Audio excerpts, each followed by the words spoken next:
Então vamos lá. Quando a gente fala de motores,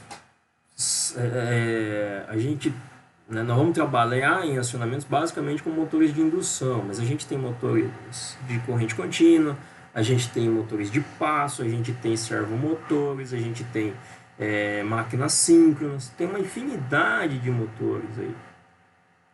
Tá? Basicamente esses motores funcionam seguindo leis do magnetismo, as 4 equações de Maxwell. Vocês estudaram isso lá em máquinas elétricas ou não? Vocês devem ter visto uma parte de eletromagnetismo lá. Sim, nós vimos uma parte de eletromagnetismo. Né? Que são 4 equaçõezinhas que regem todos os fenômenos eletromagnéticos que existem. Basicamente isso. Né? Então, o que acontece? O princípio de funcionamento é o que está nessa imagem aí. Ó.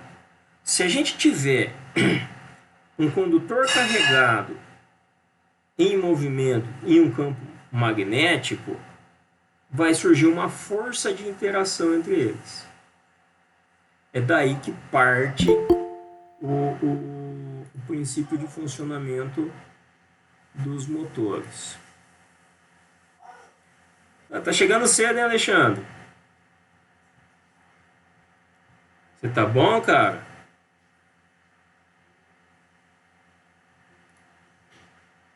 Hã? Então vamos lá.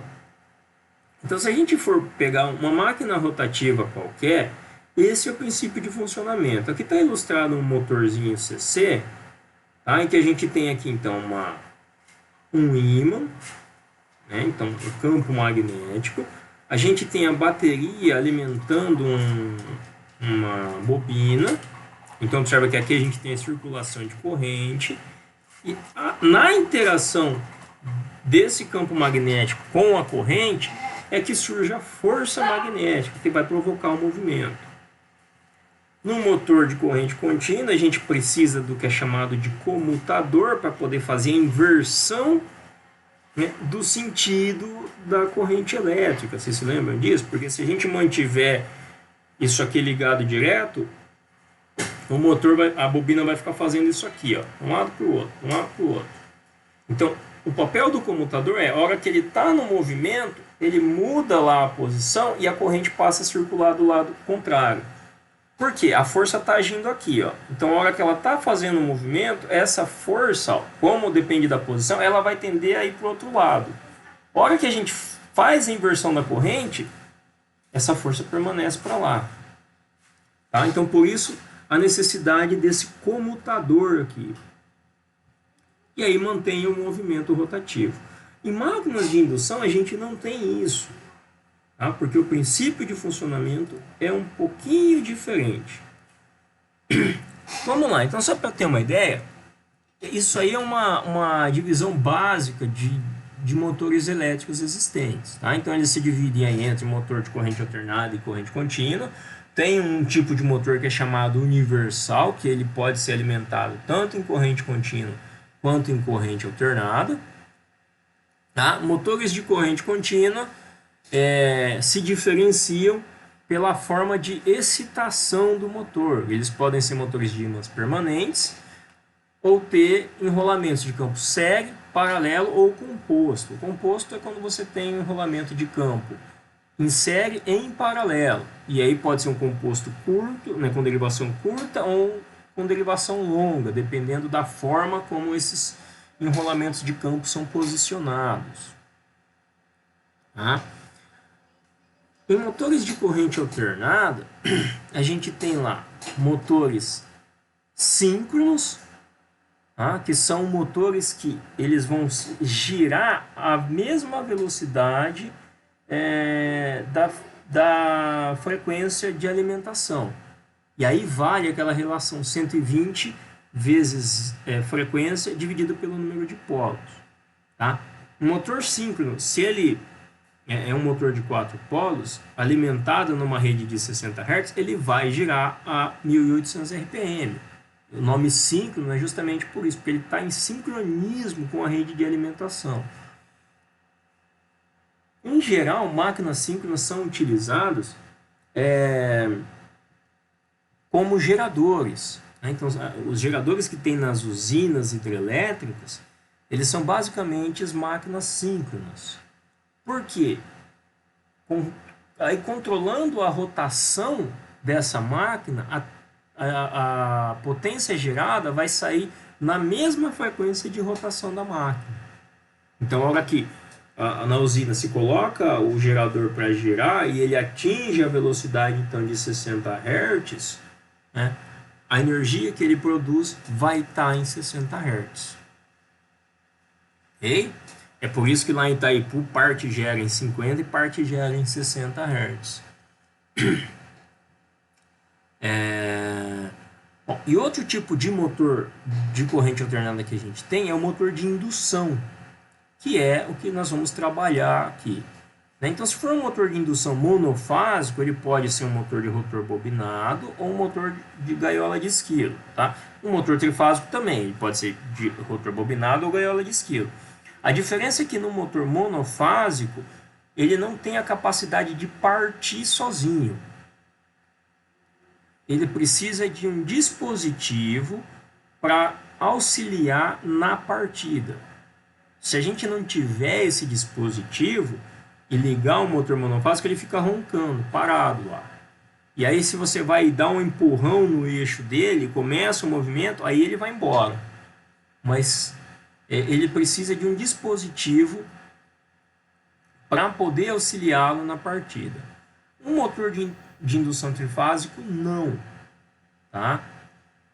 Apesar dos dois motores, né, tanto o monofásico quanto o trifásico, motores de indução, serem projetados para trabalhar com o fenômeno do fluxo do campo girante, no motor monofásico, na prática, o que a gente tem é só um vai e vem, e não um giro. Tá? Vamos lá. Isso aqui é um pouco de motor CC, vou deixar ele para lá. Vamos para os motor de indução. Aqui. Tá. Então, isso aqui é um corte aí de um motor de indução. Né? O rotor gaiola de esquilo, que é uma forma construtiva mais barata e que hoje é utilizado na maior parte dos motores de indução, é o rotor desse tipo aqui, ó. Ele não tem enrolamento. O que a gente tem aqui são dois anéis, um em cada parte em cada lado do eixo, né, do rotor, e aqui dentro a gente tem várias barras curto-circuitando esses anéis. A ideia aqui é que isso funcione como uma bobina para capturar o fluxo magnético que vem do enrolamento de estator. Tá? Como é que isso funciona? Na hora que a gente alimenta o motor, né, vai passar a circular corrente nos enrolamentos de estator, e essas correntes... Não está aqui a figura? Deixa eu achar a figura aqui. E essas correntes, elas vão... Cadê? Deixa eu ver aqui.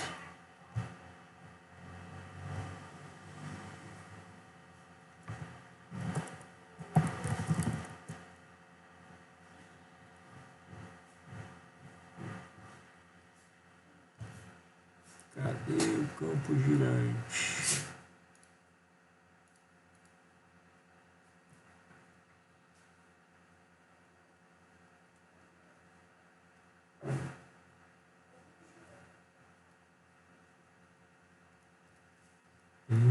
Cadê? Vamos pegar na internet. Campo girante. Aqui, ó. Então, quando a gente tem um motor trifásico, ó, cada enrolamento vai estar sujeito a uma tensão que está defasada da outra em 120 graus. Né? Se a gente pegar alguns pontos aqui no tempo, Nós vamos observar que o campo resultante aqui, ó, como ele vai ter um campo sendo induzido por cada fase, quando esse campo aqui essa tensão na fase A está no pico, a gente tem um campo aqui que é muito mais forte do que os campos que tem na fase B e na fase C. Então a gente tende a ter o campo magnético direcionado nessa direção aqui. Quando a fase B está no seu pico, né, então a gente tem um campo mais intenso nessa direção aqui. Quando a tensão na fase C está mais intensa, a gente tem um campo, né, mais intenso nessa direção aqui. Observe então que como isso vai se alternando ao longo do tempo, a gente tem esse campo magnético, tá aqui, hora tá para cá, hora tá para cá, hora tá para cá, girando. Por isso o nome de campo girante. Tá? Quando esse campo girante atua no motor de indução, né, o rotor vai concatenar esse campo. Não sei se vocês se lembram que uma bobina mergulhada em um campo magnético variável, ela vai sofrer indução de corrente. Vocês se lembram desse fenômeno? Vocês devem ter estudado isso. Que corrente elétrica induz campo magnético e campo magnético, atravessando um enrolamento fechado, vai induzir corrente. Né? Como a gente tem esses anéis aqui soldados, o que a gente tem aqui é uma gaiola metálica, que, portanto, vai capturar esse fluxo e vai passar a haver circulação de corrente aqui. Quando começa a circular corrente por aqui, corrente induz campo magnético. Por isso o nome motor de indução. Então, nós estamos, a partir do fenômeno que acontece aqui no estator, induzindo um campo magnético aqui no rotor. Se a gente tem dois campos magnéticos próximos, o que eles tendem a fazer? Se aproximar ou se repelir, né, dependendo do sentido. Então imagina, o campo girante que está no estator está dando essa volta. O campo que é induzido aqui no rotor vai fazer o quê? Vai começar a perseguir esse campo girante. Tá? E é esse o princípio de funcionamento de um motor de indução. Ok? O escorregamento, que é a razão pela qual a gente tem aqui, ó, uma velocidade um pouco menor que a velocidade síncrona, se deve justamente ao tempo que leva para, a partir da geração desse campo, né, induzir a corrente, que vai gerar um outro campo lá no rotor e vai tentar então se aproximar do campo magnético do estator. Esses fenômenos não ocorrem instantaneamente, levam um tempo para acontecer. Portanto, quando o campo for induzido no rotor, ele vai tentar perseguir o do estator, mas o campo do estator já vai estar lá na frente.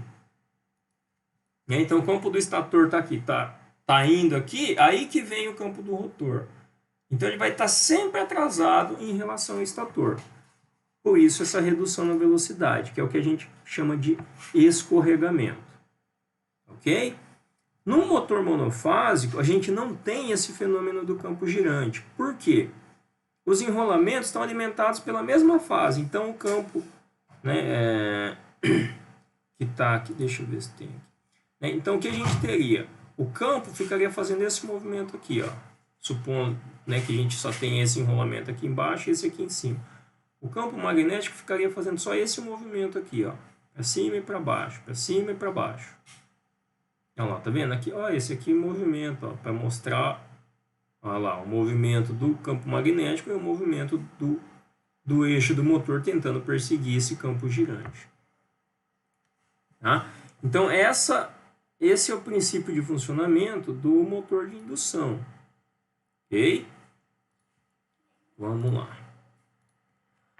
Então, esse atraso que acontece, né, que é o chamado de escorregamento, é o que provoca essa redução aqui na rotação do motor. Com dispositivos eletromecânicos, a gente não tem o que fazer com relação ao escorregamento. Com o inversor, vocês vão ver que a gente consegue compensar esse escorregamento e fazer com que esse motor gire bem mais próximo da velocidade síncrona. Tá? Alguém falou em perdas aí, o escorregamento acaba sim provocando uma certa perda aí no funcionamento do motor, tá? Por isso ele é indesejável. Outras características que a gente vai precisar extrair dos dados de placa estão aqui, ó. A frequência, né, de funcionamento, isso a gente precisa ter. O rendimento do motor. Então, nesse caso aqui, um motor de alto rendimento, 92,4% de rendimento. A gente sabe que quanto maior o rendimento, maior é a quantidade de energia que está sendo transformada em trabalho. Os 7,6% que não estão aqui estão dispersos aí no motor. Então, é perda que a gente tem por aquecimento de enrolamento, é perda que a gente tem por atrito mecânico, por dispersão de campo magnético e por aí vai. Então aqui o rendimento está relacionado com as perdas do motor. Beleza? O fator de potência, que alguém havia falado aí alguma coisa sobre o fator de potência, está aqui 0,83.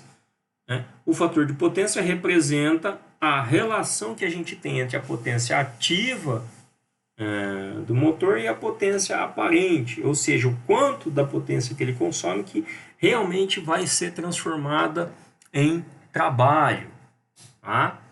O que não é transformado em trabalho, o que não é ativo, é o que a gente chama de potência reativa e ela é necessária, né, no funcionamento dos equipamentos de motores elétricos para poder gerar os campos magnéticos,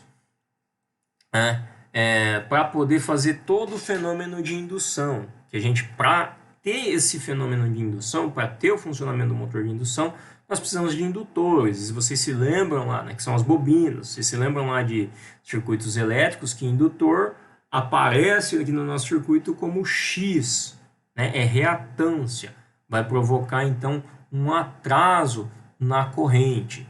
Tá? Então aparece aqui o fator de potência.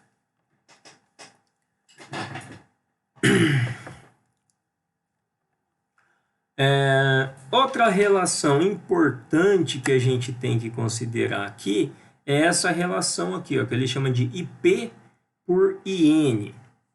Essa relação, que aqui está com valor de 8,3, indica para a gente a relação entre a corrente de partida e a corrente nominal do motor. O que isso significa? Se a gente alimentar esse motor em 220 volts, quando ele está em regime, ele consome 37,6 amperes de corrente. Tá? Então, ele funcionando lá normalzinho, ele consome 37,6 amperes. Na partida, a corrente que ele vai consumir é 8,3 vezes esse valor, ou seja, 8,3 vezes 37,6, o que dá 312 amperes. Então, olha só que coisa interessante. É aí que começa a entrar a nossa disciplina de acionamentos.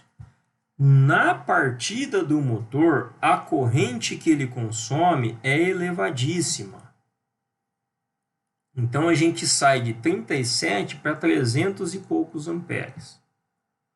Bom, na hora de dimensionar a minha instalação, lógico que eu preciso prever isso, mas olha só o tamanho do esforço que a minha instalação vai precisar fazer. Então, de repente, eu preciso, se eu vou partir esse motor de forma direta, lógico que não é recomendado, né? Mas vamos supor aqui, se eu for partir esse motor de forma direta, eu vou precisar de reforçar o condutor, né, o circuito terminal que alimenta esse motor, só por conta da partida. Tá? Então, esse é um dos problemas que a gente tem no funcionamento de motores de indução, que é a corrente de partida. É justamente por conta dessa corrente de partida elevada que surgiram alguns dos métodos que nós vamos estudar, como estrela triângulo, como a partida compensadora, como a soft starter, tá? que todos esses métodos buscam reduzir a corrente durante a partida do motor, para poder aliviar o estresse da instalação.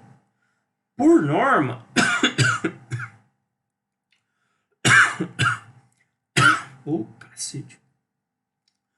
por norma, a queda de tensão, durante a partida não pode ultrapassar 10% da tensão nominal. O que isso significa? Em 220 volts, a gente pode ter uma queda aqui de até 22 volts de tensão. Não mais do que isso. Ou seja, o mínimo que vai chegar aqui é 198. Tá? Então, existe limitação pela NBR 5410 da queda de tensão durante a partida. E é comum, se vocês forem... Se for numa indústria bem projetada, não. Mas em indústrias menores... É muito comum você ver, na hora que parte alguma máquina, as luzes dão uma piscada, e dão uma reduzida, tá? Que é justamente por conta dessa corrente de partida dos motores. Então, isso aqui é algo que nós vamos trabalhar bastante, que nós vamos precisar ter um conhecimento, né? Que é um dos fatores que a gente vai querer reduzir. Outra característica importante e que tem mais a ver com o dimensionamento dos dispositivos é o chamado fator de serviço, que no caso desse motor é de 1,25. Alguém se lembra o que esse fator de serviço significa?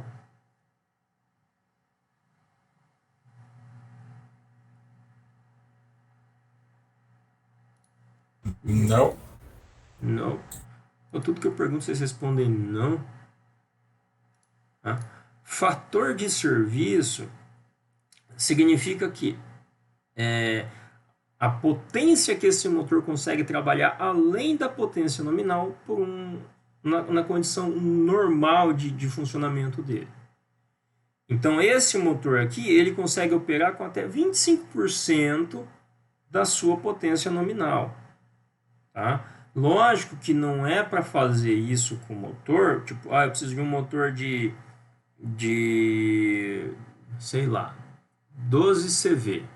Ao invés de fazer isso, eu compro um motor de 10 CV que tem um fator de serviço de 1,25 que ele vai aguentar. Não, esse fator de serviço, o motor consegue operar naquelas condições, mas não de forma contínua, tá? É por um intervalo de tempo. Então, esse fator de serviço permite aí a utilização do motor, né, durante um dado intervalo de tempo com potência acima da nominal. E aí, quando a gente vai fazer o dimensionamento dos dispositivos, o dimensionamento da instalação, é necessário levar em consideração esse fator de serviço. Porque se o motor for operar nessas condições, e eu dimensionei, por exemplo, o condutor que o alimenta, pensando só na potência nominal, eu posso ter problema. Porque se ele operar durante um intervalo lá com 25% a mais de potência, significa, né, em grosso, significa ter 25% a mais de corrente, né, no condutor. Pode ser que o condutor não suporte. Então, sempre que a gente vai dimensionar a instalação, vai dimensionar os dispositivos, a gente precisa levar em consideração o fator de serviço do motor. Beleza? Beleza. Tá. E por fim, mas não menos importante, o ciclo de trabalho. Tá? Esse caso aqui é um motor que trabalha num ciclo, um regime S1.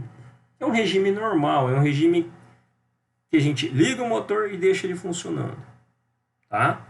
Existem motores que funcionam em regimes diferentes de trabalho, que ele pode ficar ligando e desligando, que ele pode, né, ele tem partidas intermitentes, que ele é projetado para partir com carga, né, que ele é projetado para ter várias partidas em intervalos diferentes de tempo, tá? Que ele pode desligar e já partir de novo. Então, são vários regimes de trabalho que